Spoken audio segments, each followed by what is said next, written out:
Following those vicious terrorist attacks in Paris, we as a Congress have a key role to play in ensuring that America remains safe. The first step we must take is to fund our key national security programs. We stood strong, Democrats, for the principle that non-Pentagon programs like the CIA, the FBI, as well as many other programs that help the middle class would have equal relief from sequestration cuts, as did the Pentagon. Republicans had a plan that would have increased funding only for the Pentagon, while slashing money in the other key national security agencies that protect us here at home and abroad. Again, like the FBI, the intelligence agencies, and border protection. It's only because we demanded that these agencies also be funded that we reached a budget agreement. We stood for non-Pentagon programs. We stood hard and strong. We'll avoid a proposed billion-dollar cut to the Department of Homeland Security. That's what it would have been had we not intervened strongly. We stopped a $5 billion cut to state and foreign operations. And we'll avoid a multi-million-dollar cut to Capitol Police and U.S. Marshals. We've come a long way since Republicans made repeated votes, as you know, I don't see as well as I'd like to, repeated votes to shut down the Department of Homeland Security earlier this year. I hope we'll be able to see and pass an omnibus funding bill to fund those priorities and the entire government as soon as possible. Senator Schumer, as chair of the DPCC, will detail how sequestration and Republicans' budget would have underfunded our national security. He will go into that in some detail. And he'll do that today. We also need to confirm qualified national security nominees who are being delayed through no fault of their own. I spoke about that this morning. I'm going to talk about it again right now. Nominations of the Pentagon and key anti-terrorism positions are being held illogically. Why are they stalling these? These include the Secretary of Defense for National Security Affairs, the Secretary of the Army, the Assistant Secretary of the Air Force, Undersecretary of Treasury for Terrorism and Financial Crimes. Those are only a few of them. There's no reason to allow these positions to remain vacant. Every day they remain vacant, America is less safe. So we're ready to work with our Republican colleagues to pass a common sense omnibus funding bill in the spirit of the bipartisan budget agreement and move to confirm these qualified public servants. We should be able to do it this afternoon. There are two fronts in the fight against ISIL. We're taking the fight to ISIS in the Middle East with airstrikes and special forces.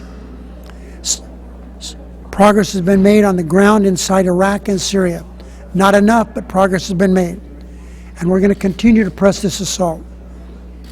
On the home front, we must do more to make sure America remains safe from ISIS and other terrorist groups that we have here within our borders. We must work with the critical organizations, again, like the Federal Bureau of Investigation, all the Homeland Security departments, local law enforcement, our intelligence agencies to protect Americans. We also need to continue to ensure that the vetting process on refugees is as strong as possible and make it stronger if we can. And I think we can. The White House has indicated to me that they're looking at this and will move to say more soon. Congress has an important role to play, but our first task is to get all the facts. And we're going to have an important, detailed briefing tomorrow at 5 o'clock from the administration on all these issues and more. We're going to do everything we can to keep America safe and ensure that at the end of the day, we're going to win this fight against these terrorists. Senator Durbin.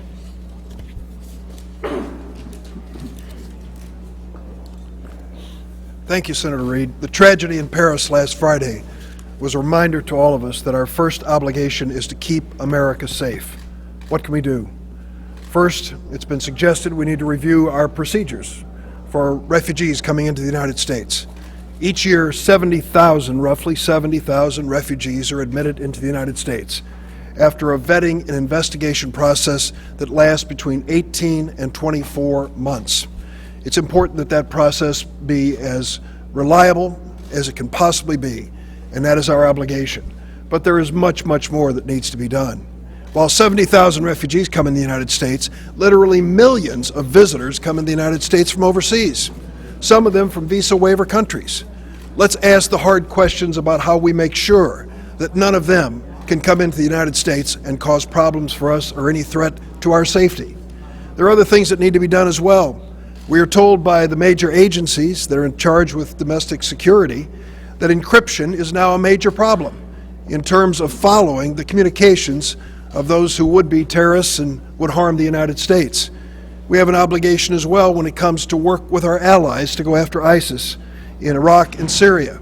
Just a few hours ago, Russia launched a new initiative against ISIL. After announcing that their airliner was brought down by a bomb, they are starting a new initiative against ISIL in Iraq and Syria. That is a step forward, and I think it's the beginning of a joint global effort. The United States, its NATO allies, Russia, other countries, to try to destroy this base of operations of ISIL. What more can we do? Well, why don't we pass an omnibus appropriation bill? It's been over 40 days since we reached a budget agreement. Shouldn't we be funding the Federal Bureau of Investigation if we're concerned about safety and security in America? Shouldn't we be funding as well the Department of Homeland Security, responsible for the background checks we've alluded to? Why are we waiting? We're going through these votes and revotes on the floor for political purposes without addressing the major item of business before us. And the last point I want to make is this. If you want to find part of the national security agenda, go to the floor and look at the executive calendar. What the Democratic leader has spelled out is that there are key vacancies in the Obama administration that have been kept vacant by the Republican majority. If they're serious about keeping America safe, for goodness sakes, put the team on the field that can keep us safe. The people in the Treasury Department, the State Department, and other agencies. Instead, what do? Play political games. Hold these for months, if not years at a time. It's time to end the game playing if we're serious about keeping America safe. Senator Schumer. Well, thank you, Mr. Leader. And the terrorist attacks on Friday in Paris were a sobering reminder that the threat of ISIS is very real, and that this barbaric, militant group is not just intent on securing territory in the Middle East, but on carrying out acts of terrorism abroad. Three broad principles mark what we Democrats want to do. One, go after terrorists wherever they are. Make sure they can't hurt our homeland. Two, make sure whoever comes into this country will not be in any way a terrorist or aid or abet terrorists. And three, give the agencies that help fight terrorism the resources that they need, both in terms of dollars and personnel. Now, the attacks serve as a reminder that to Democrats and Republicans alike, the people working around the clock in intelligence and in counterterrorism need to have every resource. I'm going to talk about this third point. They have to have every resource at their disposal to help keep this country safe. The Homeland Security Department, the FBI, the State Department, the CIA should not have to go combing through couch cushions to find loose change for their agencies because somebody has proposed a sequester that just cuts across the board mindlessly, hurting our efforts to fight terror. Under sequestration, that's what happened. We should be asking our Republican colleagues why they were so eager a week ago to cut the very agencies that protect us. And here's a report from the DPCC, which I hope you'll all look at, which shows what those cuts have done. $1.18 billion to the Department of Homeland Security. They want borders secure? Guess which department does it? They want airports secure? Guess which department does it? How about the cuts for Capitol Police officers, U.S. Marshals, and the DEA that help go after terrorists, many of whom are involved with drugs? How about $4.9 billion cut from foreign operations programs? Now, Democrats stood united and said we have to have an omnibus budget. And part of the reason we did, we kept talking about security at home and abroad. And we're on the edge of succeeding. We urge our Republican colleagues, the best thing they can do, there are many, but one of the best things they can do is do an omnibus budget and do it quickly and give these agencies that are assigned the mission to protect us the resources they need. Republicans wanted to force through budget bills that would hamstring our national security. We refused to go along. We wanted to increase funding for the CIA, for the FBI, for DHS, so the tragedy we saw in Paris doesn't happen in New York. Right now, then more than ever, we need both parties to come together and pass an omnibus funding bill that will improve our national security and help us fight ISIS. Senator Murray. Well, the bipartisan budget deal that we reached last month was really good news for our middle-class families and our economy, but it was also important for the safety and security of our country.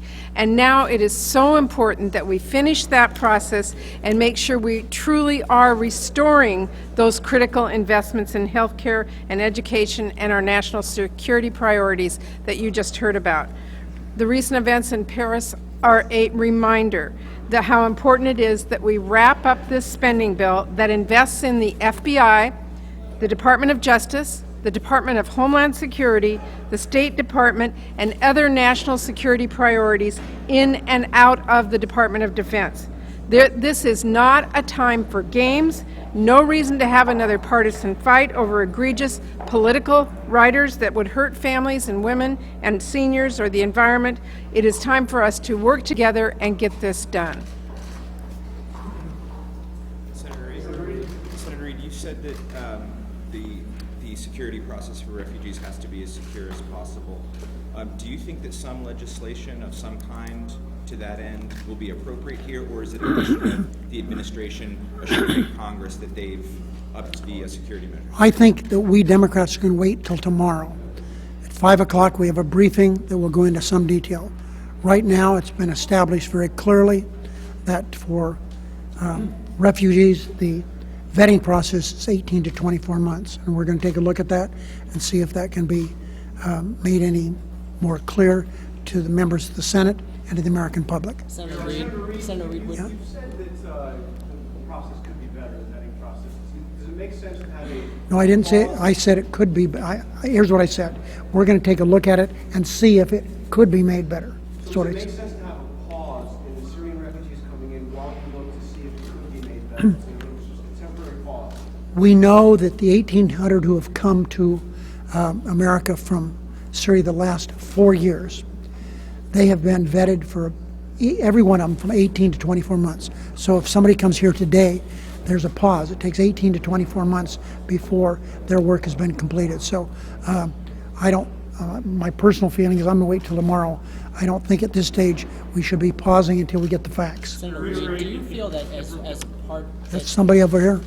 With respect to the omnibus, if Republicans insist on making refugee policy part of that bill, do you see that as an issue that could potentially prompt the show? Well, I think Speaker Ryan has the right idea. He said that he's going to move any refugee legislation separate and apart from the omnibus.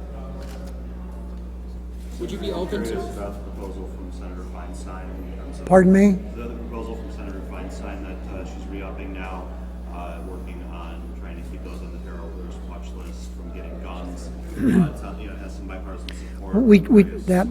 We're familiar with that. That goes back a long time to Senator Lautenberg. That was his legislation, and it's certainly something that should be done. Can you imagine under what we now have? You can be on the watch list and walk out of that hotel you're staying in, go to the corner gun shop and buy anything you want in the way of firearms. So of course we should do it. The question is not are we going to do it, it's when we're going to do it. We have to make that determination. The NRA opposes that, you know. And they're in the process of negotiations on riders and on many other issues. What riders specifically have risen to the top as problematic? I know you mentioned Planned Parenthood, but is that being discussed? Where does that stand?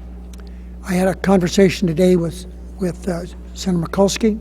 I talked to the White House last Friday, and the subcommittees are making a lot of progress on an omnibus.